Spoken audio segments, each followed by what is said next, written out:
wa ta'ala.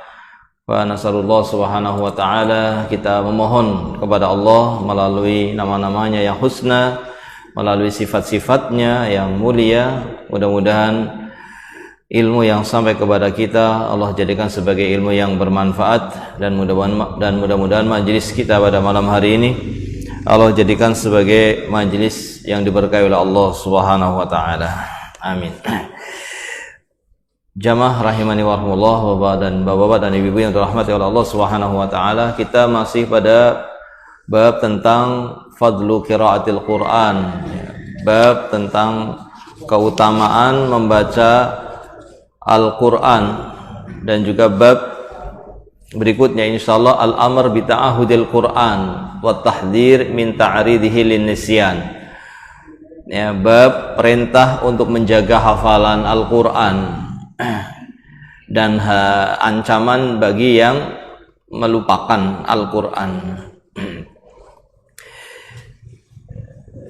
Dan ini masuk dalam Kitabul Fadhail, kitab tentang keutamaan amalan dari kitab Riyadhus Shalihin min kalami Sayyidil Mursalin, karya Imam An-Nawawi rahimahullahu taala. Dan sebagaimana telah kita sampaikan bahwa Kitabul Fadhail ini pembahasan yang penting karena melalui keutamaan amalan ini akan mendorong seseorang untuk beramal. Ketika dia mengetahui keutamaannya, maka biasanya orang terdorong untuk melakukannya. Sehingga ini bab yang azim, bab yang besar, yang diharapkan dengan kita membaca hadis-hadis tentang keutamaan membaca dan menghafalkan Al-Quran, membuat kita menjadi orang yang bersemangat dalam membaca Al-Quran. Terlebih pada bulan-bulan yang istimewa seperti di bulan Ramadan, bulan diturunkannya Al-Quran, hendaknya kita lebih memperhatikan dari bulan-bulan yang lainnya, sebagaimana yang dicontohkan oleh Nabi kita Muhammad Sallallahu Alaihi Wasallam, yang beliau setiap malam didatangi oleh malaikat Jibril untuk mempelajari Al-Quran. Dan ini diantara hikmah dari diturunkannya Al-Quran adalah untuk pertama mengagungkan Al-Quran. Al-Quran diturunkan untuk dimuliakan, diagungkan, dan juga untuk mengagungkan apa yang ada di dalamnya dari perintah-perintah Allah subhanahu wa ta'ala, dan juga untuk mengagungkan bulan yang diturunkan di dalamnya, diturunkan pada bulan tersebut Al-Quran, yaitu bulan Ramadan. Maka pada bulan-bulan yang istimewa seperti di bulan Ramadan, hendaknya kita tingkatkan. Bahkan para ulama memulainya dari bulan Sya'ban ini, karena bulan Sya'ban ini ibarat sholat itu rotibah, sholat sunnah rawatib. Bulan Sya'ban ini ibarat sholat sunat rawatib bagi sholat wajib. Jadi kalau sholat sunnah itu ada sholat sunnah rawatib, kalau ini puasa atau ibadah di bulan Sya'ban ini seperti rawatib untuk bulan Ramadan. Jadi sejak sekarang ini dimulai memperbanyak puasa, sejak saat ini dimulai untuk memperbanyak membaca Al-Quran, sehingga nanti akan menjadi terbiasa, dan akan menjadi lebih baik keadaannya. Ketika kita sudah berpuasa sejak hari-hari ini, maka nanti akan kita berpuasa di bulan Ramadan dengan mudah dan lebih sempurna, karena sudah melakukan sebelumnya. Bagaimana supaya puasa itu terjaga dari hal-hal yang akan merusak pahala puasa, kemudian juga terbiasa membaca Al-Quran, mengambil waktu-waktu khusus untuk membaca Al-Quran sejak bulan Sya'ban ini, nanti akan menjadi hal yang kita terus lakukan di bulan Ramadan. Adapun orang yang nantilah baca Qur'annya kalau di bulan Ramadan, nantilah puasanya kalau di bulan Ramadan, akhirnya apa? Jadinya nanti pelaksanaannya jadi tidak baik, tidak sempurna. Nasallallahu subhanahu wa ta'ala, kita memohon kepada Allah subhanahu wa ta'ala, mudah-mudahan kita diberi taufik oleh Allah subhanahu wa ta'ala untuk kita bisa meningkatkan ibadah kita di bulan Ramadan yang akan datang nanti. Dan kita sampai pada hadis berkaitan dengan keutamaan membaca Al-Quran. Pada hadis an Umar ibn Al-Khattab radhiyallahu taala anhu anna Nabiy sallallahu alaihi wasallam qala, bahwa Nabi sallallahu alaihi wasallam bersabda, innallaha yarfa'u bihadzal kitabi aqwaman wa yadh'u bihi akharin, rawahu Muslim. Sesungguhnya Allah Subhanahu wa taala akan meninggikan derajat atau mengangkat derajat dengan Quran ini, dengan kitab Al-Quran ini Allah akan angkat derajatnya sebagian orang. Dan melalui kitab ini pula Allah akan menghinakan, merendahkan, membuat dia tidak tinggi derajatnya pada sebagian yang lainnya. Kenapa Al-Quran bisa menjadi sebab tingginya derajat, namun juga bisa menjadi sebab turunnya derajat? Kira-kira kenapa ini? Iya. Karena orang-orang dalam mengagungkan Al-Quran tidak sama. Di sana ada orang yang membaca Al-Quran dan berusaha untuk mengamalkannya. Orang yang berusaha untuk membaca Al-Quran dan mengamalkan Al-Quran, ini orang yang akan diangkat derajatnya oleh Allah Subhanahu wa ta'ala. Karena dia mengagungkan Al-Quran dengan pengagungan yang sebenar-benarnya. Karena Al-Quran, sebagaimana telah kita sampaikan pada pertemuan yang lalu, bahwa Al-Quran itu diturunkan untuk difahami dan diamalkan, di samping untuk dibaca. Di samping untuk dibaca adalah untuk difahami dan diamalkan, dan itulah yang disebut dengan tilawatul Quran haqqa tilawah, membaca Al-Quran yang sebenar-benar membaca. Dan itu yang dimaksud pula dalam hadis khairukum man ta'allamal Quran wa 'allamah, sebaik-baik kalian itu yang mengajarkan Quran dan belajar, yang belajar dan mengajarkan. Belajar dan mengajarkan ini bukan hanya semata-mata membaca, memang dimulai dari membaca. Dimulai dengan membaca. Dan ini perkara yang sangat penting untuk membaca dengan benar. Jangan sampai ada yang terlewat dari huruf. Ketika kita baca Quran, jangan sampai ada yang tidak dibaca dari huruf-huruf yang ada dalam Al-Quran. Sehingga membacanya dengan tenang, dengan pelan, tidak terburu-buru, supaya semua hurufnya terbaca. Dan ini keutamanya sangat besar. Tetapi tidak cukup dengan hanya dibaca, karena Allah juga berfirman, kitabun anzalnahu ilaika mubarakun liyadabbaru ayatihi waliyatadzakkara ulul albab.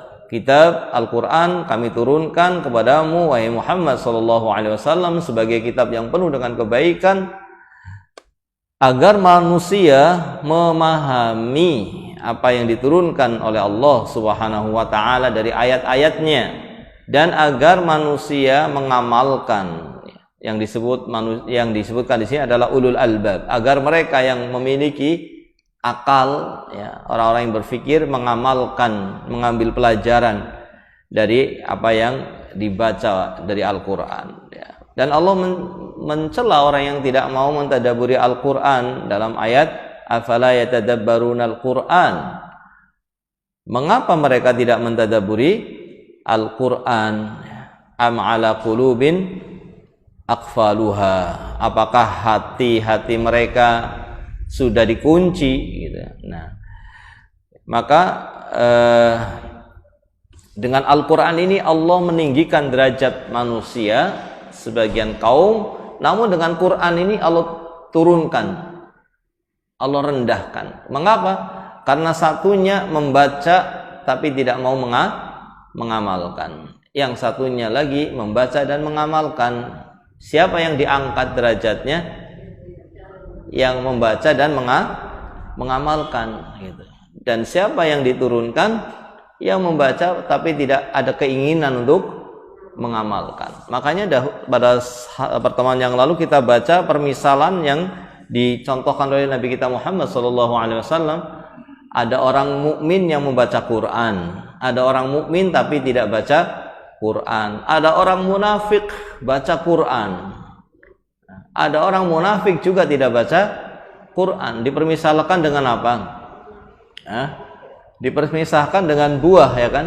Ya, dipermisalkan dengan buah. Yang mukmin yang baca Quran ini baik luar dalamnya, maka dia seperti buah yang baunya harum dan rasanya juga manis, baik luar dalamnya. Ya. Ada juga orang yang mukmin tapi tidak baca Quran. Nah, ini baik karena dia mukmin, baik dalamnya tapi tidak baik luarnya karena tidak menghiasi ya zahirnya dengan membaca Al-Quran. Namun ada juga yang baca Quran tapi tidak baik dalamnya, itu orang munafik, yaitu yang hanya membaca Quran dan tidak ada keinginan untuk mengamalkannya, ya. Bahkan dia gunakan Al-Quran untuk membenarkan hawa nafsunya. Justru sebaliknya, dijadikan Al-Quran untuk membenarkan hawa nafsunya, sehingga mencari pembenaran. Padahal dalam agama kita ilmu dulu, ya, benar dulu baru mengamalkan. Ilmu dulu agar benar baru mengamalkan. Tapi orang munafik tidak mengamalkan karena yang diikuti adalah hawa nafsu. Kemudian setelah itu cari pembenaran. Maka dipaksa Al-Quran untuk membenarkan apa yang dia lakukan. Dia beramal dulu baru mencari pembenaran. Orang yang seperti ini, membaca Quran yang seperti ini, maka dia itu seperti buah apa kemarin? Buah yang pahit, yang wangi, tapi dalamnya apa? Dalamnya pahit. Ya. Ini disebut dengan buah apa? Royhanah, ya. Yang wangi, royhanah itu wangi. Nah, tapi dalamnya apa? Pahit. Nah, maka Al-Quran itu Allah jadikan sebagai sebab orang itu naik tingkatannya di dunia dan di akhirat. Di dunia dan di akhirat, sebagaimana nanti akan ada hadisnya insyaallah. Allah perintahkan untuk naik bagi pembaca Al-Quran, terus naik dan naiklah sebagaimana engkau terus membaca Al-Quran waktu di dunia. Sebagaimana engkau terus ingin menaikkan bacaan Qurannya, ingin menambah bacaan Qurannya, ingin menambah hafalan Qurannya, maka di akhirat pun disuruh untuk terus naik. Ya. Nah, ini salah satu dari keutamaan Al-Quran yang disebutkan dalam hadis yang diriwayatkan oleh Imam Muslim, disebutkan oleh Al-Imam Nawawi rahimahullah di dalam kitab beliau Riyadhus Shalihin. Kemudian beliau juga membawakan hadis yang lainnya. Hadis yang berikutnya adalah hadis Ibnu Umar radhiyallahu taala anhuma an Nabi sallallahu alaihi wasallam, la hasada illa fisnataini. Tidak ada hasad ya, kecuali pada dua hal ini. Ini hasad itu tidak boleh. Hasad itu tidak boleh. Hasad itu menginginkan kebaikan pada orang lain apa? Hilang. Atau dia tidak suka ketika orang lain mendapatkan kebaikan. Ini hasad, dan ini bukan sifat seorang mukmin. Sifat seorang mukmin itu man kana yu'minu billah wal yawmil akhir, atau la yu'minu ahadukum, tidak belah beriman salah seorang di antara kalian hatta yuhibbu li akhihi ma yuhibbu li nafsihi, sampai dia mencintai untuk saudaranya apa yang dia cintai untuk dirinya. Apa yang dia cintai untuk dirinya, dia cintai juga untuk saudaranya. Bisa difahami tidak? Tapi bukan berarti apa yang dicintai untuk dirinya yang sudah dia miliki terus diberikan untuk saudaranya, tidak. Bukan kemudian setelah itu apa yang kita miliki di rumah kita berikan semuanya kepada orang lain. Tidak sampai ke sana maksudnya. Tetapi maksudnya ketika orang lain memiliki atau mendapatkan sesuatu yang kita suka kalau mendapatkannya, maka kita juga suka orang lain mendapatkannya. Kalau kita tidak suka, itu yang namanya hasad. Nah, ini tidak boleh. Tetapi ada hasad yang dibolehkan. Ada hasad yang dibolehkan, dan ini yang kemudian disebut dengan ghibthah. Ghibthah itu menginginkan kebaikan sebagaimana yang dilakukan oleh orang lain dari kebaikan. Menginginkan kebaikan sebagaimana yang dilakukan oleh orang lain dalam kebaikan. Orang lain melakukan kebaikan dan dia pun ingin agar dia bisa melakukan kebaikan seperti orang lain. Ini bukan termasuk hasad. Dan ini disebutkan dalam hadis ini hasad yang dibolehkan. Tapi maksudnya ini ghibthah. Hasad yang dibolehkan namanya apa? Ghibthah, yaitu apa? Pada dua hal. Apa itu? Rajulun atahullahul Qur'an. Seorang yang Allah berikan kepadanya Al-Qur'an. Allah berikan kepadanya kemampuan, diberi oleh Allah taufik sehingga bisa membaca Quran dengan lancar. Bahkan bukan hanya lancar baca Qur'annya, juga hafal. Nah, apa bedanya hafal sama baca Quran? Iya. Kalau hafal itu enggak. Kalau hafal itu lampunya mati masih bisa baca ya. Kalau hafal itu lampunya mati masih bisa baca. Tapi kalau bisa baca nggak hafal, lampunya mati nggak bisa baca lagi. Maka beda ya. Orang yang hafal dengan yang lancar. Tapi kedua-duanya bagus. Nah, orang yang diberi taufik oleh Allah, dia bisa baca Quran dengan lancar, kemudian dia menghafalnya. Fahuwa yaqumu bihi ana al-lail wa ana an-nahar. Dan dia juga baca Al-Quran ini pada setiap malam. Baca Al-Quran ini juga pada siang hari. Karena Allah berikan kemampuan membaca Quran sudah lancar, maka dia bersyukur dengan taufik dari Allah sehingga dia gunakan waktu-waktunya untuk baca Quran. Malam juga baca Quran, siang juga baca Al-Quran. Ketika yang lainnya tidur, dia masih baca Quran. Nah, ini ibadah yang luar biasa. Ibadah pada saat orang-orang lalai ini beda ya. Beda dengan ibadah pada saat orang-orang juga beribadah. Ini juga kebaikan. Di antara kebaikan adalah ketika kita berkumpul sama orang-orang yang sedang beribadah.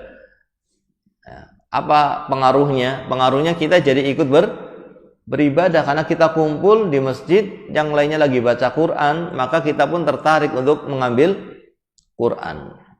Ya. Ini kebaikan, kumpul bersama orang-orang soleh sehingga apa? Ketika yang lainnya baca Quran, dia pun ikut membaca Al-Quran. Yang lainnya sholat sunnah, dia pun ikut sholat sunnah. Gitu. Tapi yang lebih bagus lagi adalah ketika yang lainnya tidak beribadah, dia beribadah. Yang lainnya lagi tidur, dia berdiri sholat. Yang lainnya lagi tidur, dia membaca Quran. Nah, yang seperti ini yang kita boleh hasad. Tapi di sini hasad dengan makna ghibthah, yaitu apa? Menginginkan bisa melakukan kebaikan yang dilakukan oleh saudaranya. Ini tidak mengapa. Ingin seperti orang lain yang selalu baca Quran, yang selalu baca Quran di malam hari, selalu baca Quran di siang hari. Nah, ini boleh hasad di situ, tapi hasad dengan makna ghibthah tadi. Kemudian yang kedua, rajulun atahullahu malan. Seseorang yang Allah berikan kepadanya harta. Allah berikan kepadanya kemudahan sehingga memiliki harta yang banyak. Dan dia fahuwa yunfiquhu ana al-lail wa ana an-nahar. Dan dia selalu berinfak dengan hartanya di malam hari maupun di siang hari. Dia gunakan untuk berinfak. Melihat orang yang seperti itu, dia pun apa? Kepengin seperti itu. Ya. Maka ini tidak mengapa. Ya. Hasad dalam artian yang baik, dalam artian ghibthah, menginginkan untuk bisa melakukan sebagaimana yang dilakukan oleh saudaranya dari kebaikan, yaitu saudaranya yang diberi oleh Allah kemampuan menghafal atau membaca Quran, atau menginginkan sebagaimana yang dilakukan oleh saudaranya yang banyak berinfak, dia pun iri, ya, ingin ikut berinfak. Dia pun merasa apa? Dia pun ingin agar dia bisa melakukan hal yang sama. Maka yang seperti ini adalah sesuatu yang baik, bukan sesuatu yang terlarang. Ya. Hadis ini muttafaqun alaih, disepakati oleh Imam Bukhari dan oleh Imam Muslim, ya, menunjukkan tentang amalan yang sangat besar, dua amalan yang sangat besar, yaitu membaca Al-Quran dan berinfak dengan harta. Kemudian yang berikutnya adalah wa 'anil Barra ibn Azib radhiyallahu anhu maqal kana rajulun yaqra'u suratal kahfi wa 'indahu farasun marbutun bi syatanaini fataghashathu sahabatun faja'alat tadnu wa ja'ala farsuhu yanfiru minha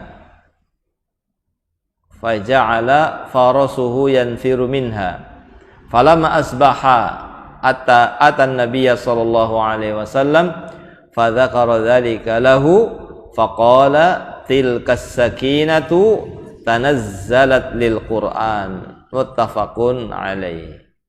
Ya, hadis ini juga hadis yang disepakati oleh Imam Bukhari dan oleh Imam Muslim dari sahabat Al-Barra ibn Azib. Beliau berkata bahwasannya dahulu ada seseorang, ya, yang dia membaca surat Al-Kahfi, dan di sebelah orang ini ada kuda yang diikat dengan dua tali. Kuda yang diikat, ya, tidak, ini apa namanya? Dia tidak terbebas, dia diikat, ya. Nah, mungkin di kayu atau di pohon begitu. Dia diikat dengan dua tali. Ternyata ketika sedang baca Quran, tiba-tiba apa? Taghsyathu sahabah. Tiba-tiba awan yang ada di atas itu turun ke bawah, faja'ala tadnu, dan terus mendekat ke bumi. Wa ja'ala farasu yanfiru minha, sampai akhirnya kuda yang terikat itu lepas, ya, lari karena ada awan yang turun gitu. Nah, awan putih ini, ya. Falamma asbaha, ketika pagi hari, maka diceritakan apa yang dilihat oleh sahabat tadi kepada Nabi Muhammad sallallahu alaihi wasallam. Beliau cerita bahwa kemarin itu ada orang baca surat Al-Kahfi, yang kemudian ternyata tiba-tiba setelah lagi baca itu, tiba-tiba awan yang ada di langit itu sampai turun sampai ke bawah. Setelah diceritakan kepada Nabi Muhammad SAW, kemudian Nabi menyatakan tilkas sakinah tanazzalat lil Qur'an. Itulah sakinah, itulah ketenangan, ya. Ketenangan yang turun, ya, kepada Al-Qur'an. Ini orang yang membaca Al-Quran akan mendapatkan ketenangan. Orang yang membaca Al-Quran juga akan mendapati sifat tenang, ya, menjadi orang yang sifatnya dia tenang, hatinya tenang, orangnya juga tenang, ya. Dan ketenangan akan turun kepadanya, ya. Semakin dia membaca Al-Quran, semakin ketenangan akan dekat dengan dia. Semakin dia membaca Al-Quran, maka kekhusyuan akan menjadi sifat dia, akan menjadi sifat orang tersebut, menjadi orang yang sifatnya apa? Khusyuk, karena dia membaca Al-Quran, ya. Dan ini yang terjadi pada sahabat ini, namanya apa? Ini namanya karomah. Ini yang disebut dengan karomah. Dan Ahlus Sunnah wal Jamaah mengimani adanya karomah, mengimani adanya karomah yang Allah berikan, Allah jalankan kepada para wali Allah. Wali-wali Allah itu siapa? Orang-orang yang beriman dan bertakwa. Ala inna awliya Allah la khaufun alaihim walahum yahzanun alladzina amanu wa kanu yattaqun, sebagaimana disebutkan oleh Allah Subhanahu wa taala. Ya, tentang wali-wali Allah, mereka siapa? Orang yang beriman dan bertakwa. Dan wali-wali Allah ini Allah berikan kepada sebagiannya itu karomah. Karomah itu kejadian yang di luar kebiasaan. Seperti awan tadi. Awan biasanya di atas, tapi awan itu turun ketika ada orang yang membaca Al-Quran. Dan Nabi mengatakan itulah ketenangan yang turun untuk Al-Quran. Sampai awannya ikut turun. Dan karomah yang ada pada wali-wali Allah itu membenarkan kenabian Nabi Muhammad SAW. Allah buktikan kebenaran Nabi Muhammad SAW di antaranya bukan hanya melalui mukjizat, bukan hanya melalui mukjizat yang Allah turunkan kepada Nabi Muhammad SAW, tapi juga karomah yang Allah jalankan kepada wali-walinya. Karena wali-wali Allah itu orang yang mengikuti Nabi Muhammad SAW. Maka jangan salah paham dengan istilah wali. Wali itu, wali-wali Allah itu orang-orang yang mengikuti Nabi Muhammad. Orang-orang yang mengikuti Nabi Muhammad SAW. Sehingga Allah berikan kepada wali tadi yang kalau pada Nabi namanya mukjizat, yang pada wali namanya karomah gitu, ya. Sama-sama hal yang di luar kebiasaan, ya. Yang di luar kebiasaan. Kita dapatkan ada kisah-kisah karomah para wali, ya. Misalnya apa? Ada sahabat atau tabi'in yang dengan kudanya bisa nyeberang laut. Makanya mukjizat Nabi Muhammad SAW itu tidak kalah dengan mukjizat para nabi yang sebelumnya. Meskipun tidak terjadi pada Nabi Muhammad SAW, tapi terjadi pada umatnya yang disebut dengan karomah. Kalau di masa Nabi Musa alaihissalam, Nabi Musa diberi mukjizat bisa melewati lautan yang terbelah, gitu kan? Lautan terbelah. Tapi umat Nabi Muhammad SAW tidak perlu lautannya dibelah, langsung naik di atas kudanya dan kudanya berjalan di atas laut menyeberang. Ini karomah yang Allah berikan kepada umat Nabi Muhammad SAW yang menunjukkan kebenaran Nabi Muhammad SAW. Ya, sehingga mukjizat yang pada Nabi sebelumnya terjadi juga ada pada Nabi Muhammad atau pada umatnya SAW. Begitu pula ketika di masa Nabi Ibrahim dibakar, ya, dan tidak terkena api, ya, tidak gosong, tidak terbakar, padahal dilemparkan ke api yang besar. Dan itu ternyata terjadi pula pada umat Nabi Muhammad SAW, pada seorang tabi'in, ya, yang dibakar di masanya dan tidak terbakar. Ya, ini namanya karomah, tapi ini pada wali, dan wali itu orang yang mengikuti Nabi Muhammad SAW. Karena ada yang salah paham mengistilahkan wali, justru wali itu kalau sudah keluar dari syariat katanya. Kalau sudah nggak sholat itulah wali. Ini kalau sudah tingkatan wali itu nggak perlu ibadah, nggak perlu sholat, ya. Nah, ini tidak benar. Justru wali itu adalah orang yang mengikuti Rasulullah SAW, dan karomah ini pada wali. Adapun karomah atau adapun sesuatu yang luar biasa, yang di luar kebiasaan terjadi pada orang yang tidak beriman dan tidak bertakwa, itu bukan karomah. Itu namanya apa? Itu namanya sihir. Sihir yang dilakukan dengan bantuan setan, yang Allah tetapkan secara kauni, Allah takdirkan secara kauni, tapi Allah larang secara syar'i. Dan ini menjadi ujian bagi orang-orang yang beriman. Menjadi ujian bagi orang-orang yang beriman, apakah dia mau mengikuti, membenarkan sihir tadi, ya, ataukah dia akan istiqomah di atas agama dan tidak membenarkan. Karena sihir itu adalah datangnya dari setan. Sementara karomah itu pertolongan Allah Subhanahu wa ta'ala, gitu. Dan sihir ini dilakukan oleh mereka yang tidak beriman, bahkan orang kafir pun bisa melakukannya karena dengan bantuan setan. Adapun karomah ini hanya Allah berikan kepada orang-orang yang beriman, dan ini pun tidak bisa didapatkan dengan ritual-ritual khusus, tapi seperti mukjizat. Mukjizat kan tidak bisa dengan apa? Dengan serta-merta didatangkan oleh nabi yang ingin melakukannya.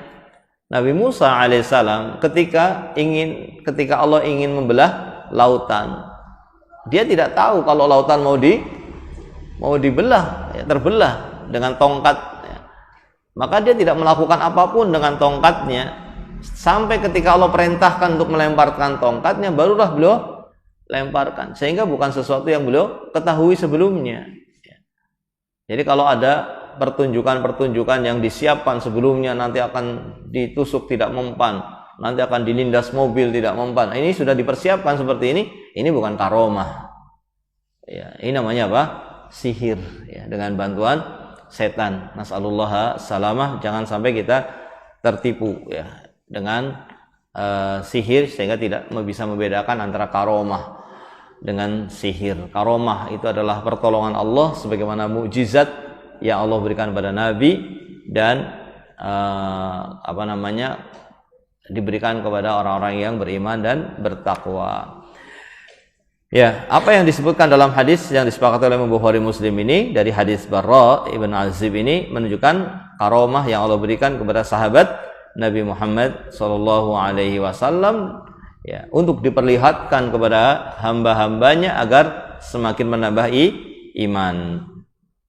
Kemudian hadis berikutnya, wa an Ibnu Mas'ud radhiyallahu anhu qala Rasulullah sallallahu alaihi wasallam, man qara'a harfan min kitabillah falahu hasanah wal hasanatu bi 'ashri amsalha, la aqulu alif harfun walakin la aqul alif lam mim harfun walakin alifun harfun wa lamun harfun wa mimun harfun, rawahu Tirmidzi wa qala haditsun hasanun sahih. Dari sahabat Abdullah bin Mas'ud radhiyallahu ta'ala anhu, Nabi SAW bersabda, barang siapa yang membaca satu huruf saja dia baca dari Al-Quran, maka dia telah mendapatkan satu kebaikan, dan setiap satu kebaikan Allah akan lipat gandakan menjadi 10. Semua kebaikan yang dilakukan oleh umat Nabi Muhammad SAW ditulis oleh malaikat, ya, menjadi 10. Ini keutamaan yang Allah berikan kepada umat Nabi Muhammad SAW. Ya, semua kebaikan, termasuk membaca Al-Quran, membaca satu huruf itu adalah satu kebaikan, dan satu kebaikan dilipat gandakan menjadi 10. Dan Nabi mengatakan, Nabi bersabda, dan aku tidak katakan alif lam mim itu satu huruf, tapi alif lam mim itu berapa huruf? 3. Alif harfun, lam harfun, mim harfun. Ada alif, lam, dan mim. Ada 3 huruf. Berarti ada 3 kebaikan. Berarti kali 10 menjadi 30. Ini baru alif lam mim. Bagaimana kalau satu surat Al-Baqarah? Bagaimana kalau yang dibaca satu surat Al-Baqarah? Nah, ya, maka ini keutamaannya sangat banyak, ya. Keutamaannya sangat besar membaca Al-Quran, ya. Maka, ya, hendaknya kita memberikan waktu untuk membaca Al-Quran, berikan waktu yang khusus atau waktu tertentu yang kita jadwalkan. Di waktu itu jadwalnya saya baca Quran misalnya. Sehingga kalau ada yang mau mengganggu, minta maaf saya ini waktunya baca Quran. Dan ini nggak pamer, karena sudah jadi kebiasaan. Nanti bisa pamer kalau nggak jadi kebiasaan malah. Ya, kalau ada orang datang, maaf saya mau baca Quran, padahal biasanya nggak. Nah, ini bisa jadi pamer, tapi kalau sudah jadi kebiasaan, maka ini akan melatih kita untuk ikhlas. Ya, maka bacalah dengan rutin, berikan waktu untuk membaca dengan rutin, ya, dan berikan waktu untuk menambah hafalan membaca Al-Quran.